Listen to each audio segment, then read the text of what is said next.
नमस्कार दोस्तों अगर आप भी एक नौकरी की चाहत रखते हैं यानी कि अगर आपका भी सपना एक सरकारी नौकरी लेने का है तो ये वीडियो आप लोगों के लिए काम का और महत्वपूर्ण होने वाला है।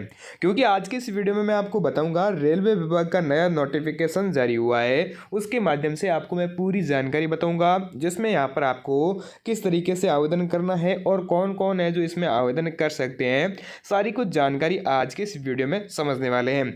सबसे पहले मैं आपको बता दूं जो रेलवे विभाग 2025 का जो नोटिफिकेशन जारी हुआ है इसमें यहाँ पर आपकी कोई भी परीक्षा या फिर कोई भी इंटरव्यू नहीं होगा। ये भर्ती है जो बिल्कुल सीधी भर्ती रहने वाली है, जिसमें यहाँ पर आपको 1,50,000 पद देखने को मिलेंगे, जो कि अगर आप भारत के किसी भी राज्य में रहते हैं अपना फॉर्म है जो भर सकते हैं। अब दोस्तों चाहे आप हरियाणा, पंजाब, राजस्थान, गुजरात, यूपी, बिहार, कर्नाटक सभी राज्य से हैं तो आप फॉर्म भर सकते हैं। तो आपको क्या करना है, कमेंट करके अपने राज्य का नाम जरूर बता देना है। अब यहाँ पर फॉर्म भरने के कई सारे स्टेप होते हैं जिसमें यहाँ पर आपको ये 2 चरणों में आपके फॉर्म है जो देखने को मिलेंगे। इसमें आपकी कोई भी परीक्षा या फिर कोई भी इंटरव्यू नहीं होगा, तो आपका फॉर्म है जो सही से 2 चरणों में भरना होगा। अगर आपने एक भी चरण मिस कर दिया या फिर उसमें दी गई जानकारी मिस कर दी तो यहाँ पर आपका फॉर्म है जो सीधा रिजेक्ट हो जाएगा। चाहे आप 8वीं पास है, 10वीं पास है, 12वीं पास है या फिर आप अनपढ़ है, उससे कोई फर्क नहीं पड़ेगा। अगर आप भी एक सरकारी नौकरी लेना चाहते हैं तो अपना फॉर्म है जो जरूर भरिएगा। अब दोस्तों यहाँ पर आपको फॉर्म है जो कब से स्टार्ट होंगे, कैसे आपको आवेदन करना है, सारी कुछ जानकारी आज के इस वीडियो में आगे समझेंगे, जिसमें मैं आपको A to Z जानकारी समझाऊंगा। क्योंकि दोस्तों यहाँ पर आपको ये ध्यान रखना होगा कि अगर आप आवेदन करते हैं तो आवेदन करते समय आपका जो फोटो है वो पुराना नहीं होना चाहिए, आपका फोटो है जो नया होना चाहिए। इसके साथ साथ में कई सारी ऐसी जानकारी है जो आपसे थोड़ी सी वंचित रह जाते हैं, आप उनसे सही से भर नहीं पाते हैं तो आपका फॉर्म रिजेक्ट हो जाता है। और मैं एज क्राइटेरिया की बात करूँ तो इसमें एज क्राइटेरिया है जो 15 वर्ष रखा गया है। कई दोस्तों ऐसी भी भर्तियां आती है जिसमें एज क्राइटेरिया जो 18 वर्ष रखा गया है, लेकिन अब की बार आपकी जो एज क्राइटेरिया है वो 15 वर्ष तक रखा गया है। यानी कि अगर आप 15 वर्ष से लेकर 30 वर्ष के बीच में अगर आपकी आयु सीमा है तो अपना फॉर्म है जो अवश्य भरिएगा। तो आपको मैं ले चलता हूँ सीधा इसके ऑफिशियल नोटिफिकेशन पर, वहाँ पर मैं आपको पूरी जानकारी बताता हूँ। लेकिन उससे पहले आपको क्या करना है, हमारा जो चैनल को सब्सक्राइब नहीं किया तो चैनल को सब्सक्राइब जरूर कर दीजिएगा और वीडियो को छोटा सा लाइक भी जरूर कर दीजिएगा। वीडियो को लाइक करो ना करो उससे कोई फर्क नहीं पड़ेगा। चलिए इसके ऑफिशियल नोटिफिकेशन पर चलते हैं। तो आप लोग देख सकते हैं हम लोग आ चुके हैं यहाँ पर रेलवे विभाग भर्ती 2025 के ऑफिशियल नोटिफिकेशन पर। यहाँ पर आपको किस तरीके से आवेदन करना है, कौन कौन से आवेदन चरण रहेंगे, सारी कुछ जानकारी है जो आज के इस नोटिफिकेशन के अनुसार समझने वाले हैं। सबसे पहले तो मैं आपको बता दूं रेलवे विभाग में यहाँ पर 80,400 पदों पर ये जो भर्ती निकली है इसमें यहाँ पर आपको किस तरीके से फॉर्म भरना है वो आपको अच्छी तरीके से समझाऊंगा। सबसे पहले आप और बात बता दूं रेलवे विभाग भर्ती में यहाँ पर 2025 के तहत बिना परीक्षा रेलवे में नौकरी की तलाश करने वाले उनके लोगों के लिए बहुत ही धमाकेदार मौका आ चुका है। रेलवे में नौकरी पाने की चाहत व्यक्तियों के लिए मन में चाहत होती है, आज चाहत को पूरा करने का सुनहरा मौका मिल रहा है। रेलवे ने यहाँ पर 2025 में भारतीय रेलवे ने घोषणा कर दी है कि गैर परीक्षा आधारित भर्ती के लिए 80,000 पदों पर पद है जो भरे जाएंगे। अब यहाँ पर गैर परीक्षा यानी कि आपकी कोई भी परीक्षा नहीं होगी, बिना परीक्षा यहाँ पर आपको नौकरी दी जाएगी। इसमें यहाँ पर 80,000 पदों पर भी नौकरी के जो आवेदन पत्र है वो भरे जाएंगे। तो उसमें यहाँ पर रेलवे विभाग में नई भर्ती के नोटिफिकेशन के अनुसार मैं आपको बता दूं बिना परीक्षा मेरिट के आधार पर भर्ती होगी। नोटिफिकेशन भी जारी हो चुका है। कृपया आवेदन करने से पहले रेलवे विभाग की पूरी जानकारी आपको समझ लेनी है, उसके बाद ही आपको फॉर्म भरना है। अब दोस्तों यहाँ पर आप इसकी कटिंग भी देख सकते हैं, यहाँ पर रोजगार समाचार पत्र में भी प्रकाशित हो चुकी है। अब बात आती है रेलवे रिक्वायरमेंट 2025 में आयु सीमा। अब आयु सीमा में आपको ये ध्यान रखना होगा, अब की बार जो आपको 15 वर्ष से आवेदन पत्र शुरू होने वाले हैं तो यहाँ पर आपकी आयु सीमा अगर 15 वर्ष है, 15 वर्ष से लेकर 24 वर्ष के बीच में है तो आप फॉर्म आसानी से भर सकते हैं।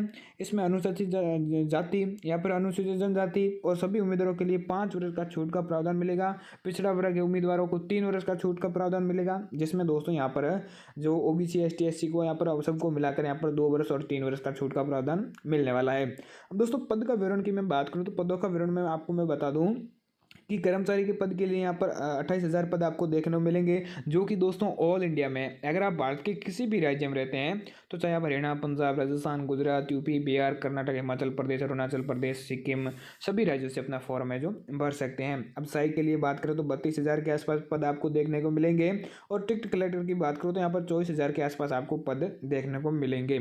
अब बात आती है योग्यता की। अब दोस्तों education qualification very very important हो जाता है और यहाँ पर एजुकेशन एजुकेशन क्वालिफिकेशन में कई बार कन्फ्यूजन होता है, गलती कर देते हैं और उनका फॉर्म सीधा रिजेक्ट हो जाता है। तो ये गलती दोस्तों आपको नहीं करनी है, जो कि दोस्तों कर्मचारी और सहायक के लिए 10वीं पास 12वीं पास है और यहाँ पर आवेदन कर सकते हैं। तो यहाँ पर आपको ये ध्यान रखना होगा कि आप 10वीं पास है तो कर्मचारी, या फिर आप 12वीं पास है तो सहायक के लिए, और ग्रेजुएशन पास है तो टेक्निकल कलेक्टर के लिए आवेदन कर सकते हैं।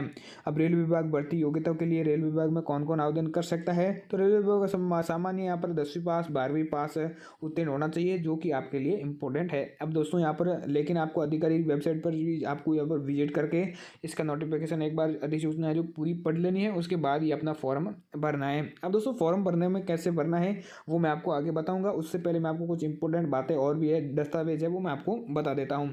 आवेदन करने के दस्तावेज में आपको मैं बात करूँ तो आधार कार्ड, बैंक का जो खाते की पासबुक है, 2 पासपोर्ट साइज फोटो, हस्ताक्षर, और यहाँ पर आपकी जो नॉर्मल डिटेल है, जो आपने 10वीं पास कर रखी है 12वीं पास कर रखी है तो उसकी अंक तालिका भी आपके पास में होनी चाहिए। अब दोस्तों यहाँ पर फोटो आपको पुराना नहीं लेना है, 2 महीने पहले का फोटो आप पर नहीं चलेगा, क्योंकि यहाँ पर 15 दिन पहले तक का फोटो यहाँ पर अप्लाई करते हैं तो उससे 15 दिन पहले का फोटो यहाँ पर होना चाहिए। अगर उसके बाद का फोटो है, यानी कि जो 2 मंथ 3 मंथ पुराना फोटो है, तो भी वो अप्रूवल आपको नहीं मिलेगा। अब दोस्तों बात आती है निम्न पदों पर वेतन। अब वेतन की बात करें तो कर्मचारी के लिए 20,000 रुपये मिलेगा, और यहाँ पर सहायक के लिए 25,000 रुपये वेतन मिलेगा, और यहाँ पर टिकट कलेक्टर के लिए 32,000 रुपये सैलरी आपकी रहने वाली है। अब दोस्तों इसके साथ ही आपको चयन प्रक्रिया का भी आपको ध्यान में होना चाहिए, क्योंकि चयन प्रक्रिया आपकी किस तरीके से होती है वो मैं आपको बता देता हूँ। अब दोस्तों 10वीं पास के लिए यहाँ पर बिना सीधे भर्ती रहेगी, और सहायक के लिए 10वीं के प्रतिशत के आधार पर रहेगा, और टिकट कलेक्टर के लिए 12वीं के प्रतिशत या फिर ग्रेजुएशन के प्रतिशत के आधार पर आपका सिलेक्शन किया जाएगा। अब दोस्तों आवेदन करने की तिथि है तो इसकी ऑफिशियल वेबसाइट पर नोटिफिकेशन जारी हो जाएगा।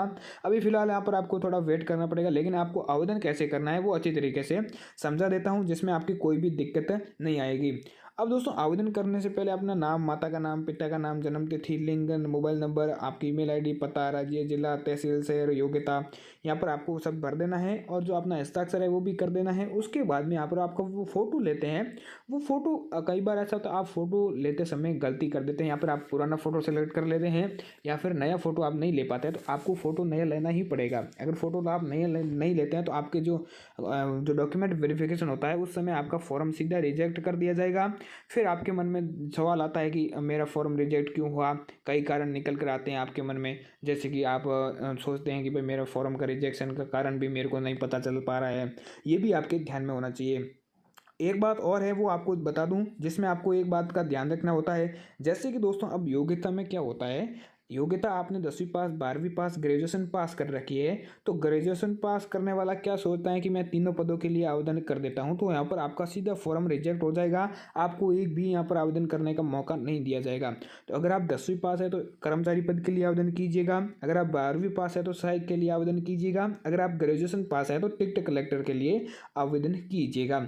ये आपके ध्यान में होना चाहिए। अगर आपके ध्यान में नहीं है, अगर आपको फिर भी कोई समझ में बात नहीं आती है, तो आप हमें कमेंट करके भी बता सकते हैं, और हमारे टेलीग्राम का चैनल का लिंक है जो मैंने डिस्क्रिप्शन में दे दिया है, वहां से हमारे टेलीग्राम चैनल को भी जरूर ज्वाइन कर सकते हैं, जिसमें मैं आपको छोटी छोटी इन्फॉर्मेशन देता रहता हूं, कब नोटिफिकेशन जारी होगा, कब यहाँ पर आपके फॉर्म भरने शुरू हो गए हैं, सारी कुछ जानकारी वहाँ पर आपको मिलती रहेगी। और आपको वीडियो पसंद आए तो वीडियो को लाइक जरूर कर दीजिएगा। चलिए मिलते हैं नेक्स्ट वीडियो में, तब तक के लिए जय हिंद, वंदे मातरम।